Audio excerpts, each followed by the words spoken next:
अगर आप अपने पौधे की अच्छी ग्रोथ चाहते हैं तो मिट्टी में आपको कैल्शियम ज़रूर मिलाना चाहिए। आज के वीडियो में कैल्शियम के बहुत ही नेचुरल घरेलू तरीके बताने वाली हूँ, जिससे आप देखेंगे आपके जो परमानेंट पौधे हैं उनकी स्टेम बहुत ही मोटी हो रही है।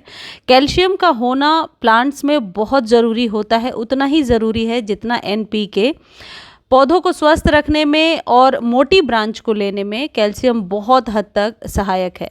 लेकिन क्या हम बार बार केमिकल खाद का इस्तेमाल करके अपने पौधे में कैल्शियम की मात्रा को पूरी कर सकते हैं? बिल्कुल नहीं। लगातार केमिकल का इस्तेमाल करने से पौधे भी खराब होते हैं, पौधे की सॉइल भी धीरे धीरे अल्कलाइन होने लगती है।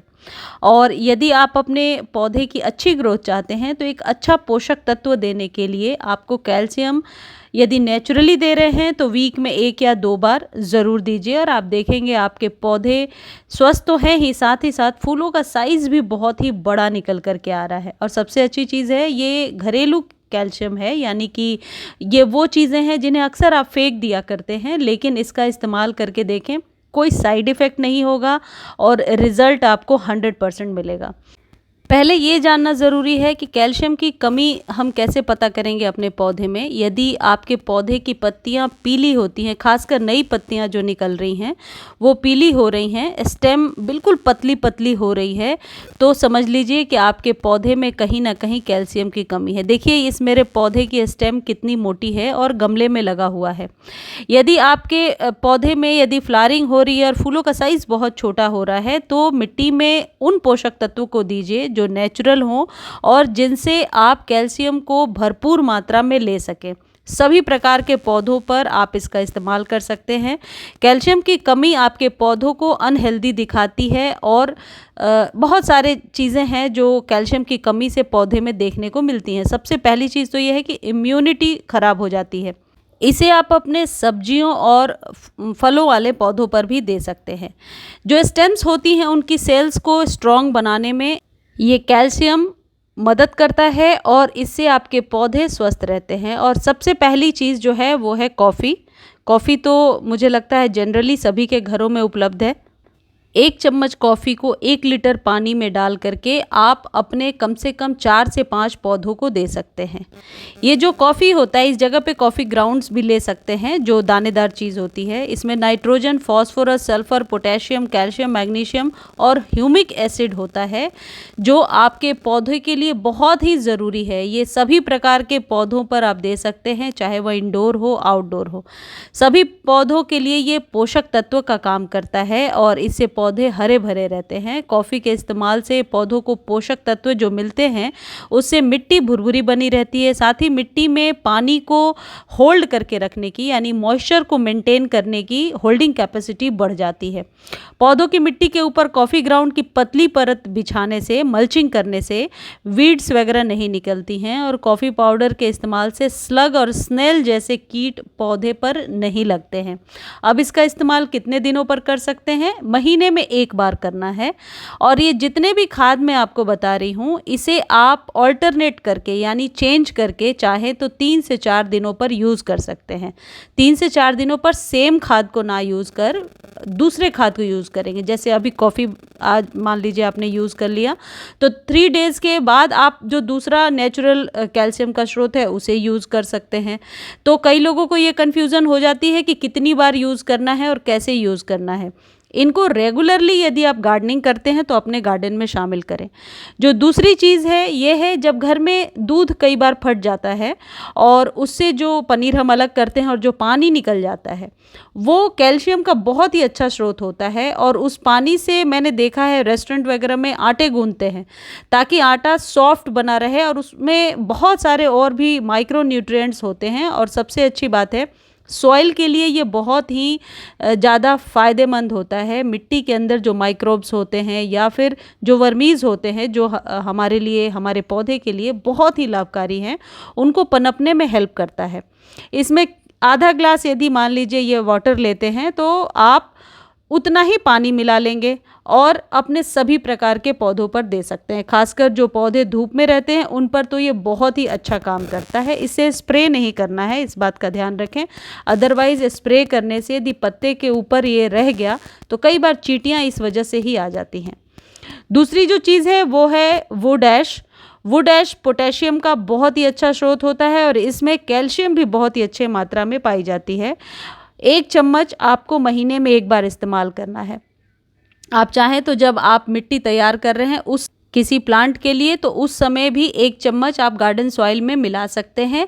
इससे कई बार कीट पतंग नहीं आते हैं और राख के बहुत सारे फ़ायदे होते हैं। बहुत प्राचीन समय से यूज़ किया जा रहा है, बहुत सारी चीज़ों में यूज़ किया जाता है। राख जो है लकड़ी का हो सकता है, कंडे का हो सकता है। इसे आप चाहें तो पानी में घोल करके भी दे सकते हैं। गुड़हल पर यदि स्लग्स और मिलीबग्स का अटैक है तो राख को देने से बहुत हद तक इससे राहत मिलती है। देखिए, ये है केले के छिलके, जिन्हें बहुत अच्छे से मैंने ड्राई किया हुआ है पाउडर बनाने के लिए। आप चाहें तो इन्हें ड्राई करके पाउडर बना लीजिए और 1-1 चम्मच हर एक 3-4 दिनों पर आप अपने सभी फ्लावरिंग प्लांट पर दीजिए। इससे अच्छा खाद मैंने नहीं देखा फूलों वाले पौधों के लिए। आप इसे यदि क्रश करेंगे हाथ से तो इस तरीके से ये क्रश हो जाएगा, क्योंकि ये बहुत ड्राइड है। तो इसे आप मिट्टी में वैसे भी दबा देंगे, साइड में अभी मैं करके आपको दिखा रही हूँ। एक तो कोई फंगस क्रिएट नहीं होगा, दूसरा ये बहुत जल्दी मिट्टी में डिकम्पोज हो जाएगा और ये पोटेशियम और कैल्शियम का बहुत ही अच्छा स्रोत होता है। इससे निश्चित तौर पर आपके पौधे में फ्लावरिंग शुरू हो जाएगी। इसके पाउडर फॉर्म को, इसके लिक्विड फॉर्म को, किसी भी फॉर्म को आप इस्तेमाल कर सकते हैं। केले के छिलके कितने लेने हैं?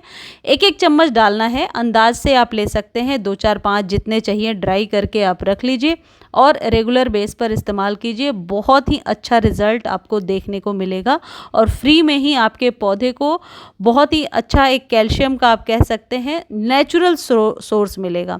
इसके एक और फ़ायदे हैं। मिट्टी यदि बहुत जल्दी सूख जाती है तो इन खाद को देने से मिट्टी भुरभुरी बनेगी, साथ ही साथ मिट्टी में मॉइस्चर रहेगा हमेशा, जिससे कि आप ज़्यादा से ज़्यादा फूल ले पाएंगे। ये जो चीज़ है ये डेली आपके घर में रहता है और ये है चावल। चावल बनाने के पहले, कुक करने के पहले हम वॉश करते हैं। वॉश करके उसके पानी को निकाल लीजिए और इसे आप अपने सभी पौधों में दीजिए।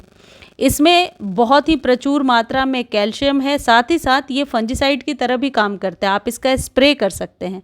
यदि 2 से 3 दिनों तक बॉटल में भर के आप इसे रख देते हैं और अगले 2-3 दिन के बाद जितना पानी है उतना ही नॉर्मल वाटर मिलाकर, यानी जितना ये फर्टिलाइज़र है उतना ही नॉर्मल वाटर मिलाकर आप सभी पौधों पर स्प्रे कीजिए।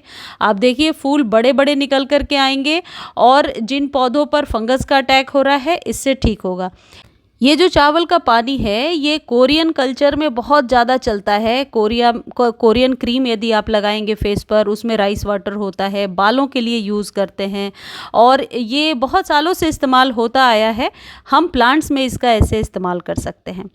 देखिए, ये है प्याज के छिलके और नारंगी के छिलके। प्याज और नारंगी के छिलके को आप या तो अच्छे से सुखा लीजिए, सुखाने के बाद पाउडर बना लीजिए जैसे बनाना का बताया। नहीं तो आप ये कर सकते हैं कि रात भर इसे पानी में भिगो दें, अगले दिन इसके पानी को छान करके आप अपने पौधे पर यूज़ करेंगे। केले के छिलके साथ में मिला सकते हैं। ओनियन पील्स जो होती हैं वो NPK की तरह आपके पौधे पर काम करती हैं। यदि किसी को लगता है कि इसमें शायद फंगस होगा तो आप 1 चम्मच फंजीसाइड मिला सकते हैं। एक चीज़ ध्यान रखें, इसे छान करके इस्तेमाल करें जिससे कि पौधे पर किसी भी प्रकार का फंगस नहीं लगे, क्योंकि लिक्विड से तो फंगस नहीं लगता, ये तो हम सबको पता है। फंगस तब लगता है जब ये जो सब्सटेंस दिख रहा है, ये जो चीज़ें दिख रही हैं, ये ऊपरी परत पे जम जाती हैं और धूप नीचे तक नहीं पहुंचती है। तो जस्ट उस पील्स के नीचे आप देखेंगे कीड़े बनने शुरू हो रहे हैं, तो पील्स को मत डालिए और इस तरीके से फंजीसाइड डाल करके आप अपने सभी पौधों पर इस्तेमाल करके देखें। इसका रिज़ल्ट बहुत ही अच्छा और बहुत ही जल्द देखने को मिलता है। इसको आप तुलसी जी पर भी दे सकते हैं जिनकी ये कंप्लेन है कि तुलसी का पौधा सूख रहा है।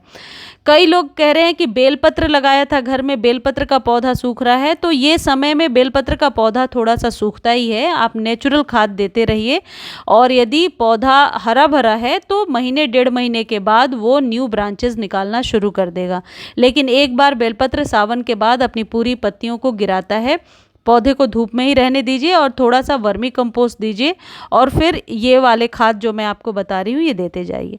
कई बार हमारे घर में गोलियां एक्सपायर्ड पड़ी रहती हैं, विटामिन्स की गोली होती है, कैल्शियम की गोली होती है, अब हमें उसे नहीं यूज़ करना तो हम उसे फेंक देते हैं। ये गोलियां जो आपको मेरे हाथ में दिख रही हैं, हालांकि ये तो एमवे की गोलियां हैं, किसी भी कंपनी की गोली ले सकते हैं, कैल्शियम की, विटामिन की, फॉलिक एसिड की। और इन गोलियों को आप चाहें तो एक लेकर के इस तरीके से मिट्टी में दबा दें, यानी कि एक गमले के लिए एक बहुत है, ये धीरे धीरे डिकम्पोज होगा और इसमें जो तत्व हैं वो आपके पौधे के लिए बहुत ही ज़्यादा कारगर होंगे। किसी भी कंपनी की कैल्शियम, फॉलिक एसिड या फिर विटामिन की गोली आप ले सकते हैं। अगला जो तरीका है बहुत टेस्टेड है, या तो आप चौक ले लीजिए या पान के दुकान पे जो चूना मिलता है, जो कैल्शियम का एक बहुत ही अच्छा स्रोत होता है, उसे ले लीजिए और एक चुटकी चूना को 1 लीटर पानी में डाल करके आप सभी पौधों पर दे सकते हैं। खासकर मोगरा पर तो बहुत ही अच्छा काम करेगा। या फिर 2 चौक को लेकर के, ये 10 कम से कम आपके गमले में काम करेगा। इस तरीके से आप कूट लीजिए और कूटने के बाद आप अपने पौधों पर आधा आधा चम्मच, महीने में एक बार ही देना है। एक बात ध्यान रखिए, ज़्यादा इस्तेमाल करने से पौधे की मिट्टी एल्कलाइन हो जाती है। चूना का इस्तेमाल कभी भी ज़्यादा नहीं होना चाहिए। इसको आप लिक्विड फॉर्म में भी दे सकते हैं और इस तरीके से भी दे सकते हैं। ये आप अपने इंडोर और आउटडोर सभी प्लांट्स को दे सकते हैं, वेजिटेबल प्लांट को दे सकते हैं, फूलों वाले पौधों को दे सकते हैं। इस तरीके से ये कुछ कैल्शियम के स्रोत हैं जिनका आप इस्तेमाल कीजिए। यदि गार्डनिंग करते हैं तो उसमें ये बहुत ही हेल्पफुल होगा।